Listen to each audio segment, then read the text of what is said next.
put a script to record. Okay, you still have to read, adjust it, add if you want to add your own inductions or deepeners or from the pack. You have to read, so it's one time.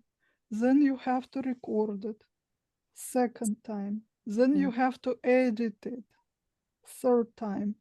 Once you edit it and edit music, it's fourth time. This is exactly what you need, 4 repetitions for the mind to take it in.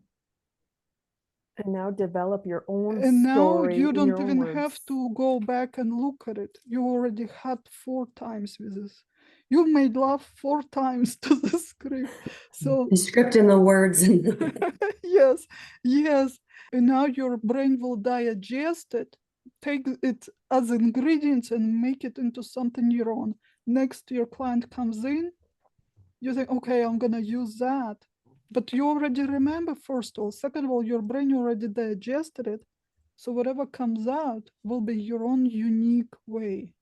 And you don't have to worry what comes first, what second, where am I in the script? It's already there. Okay.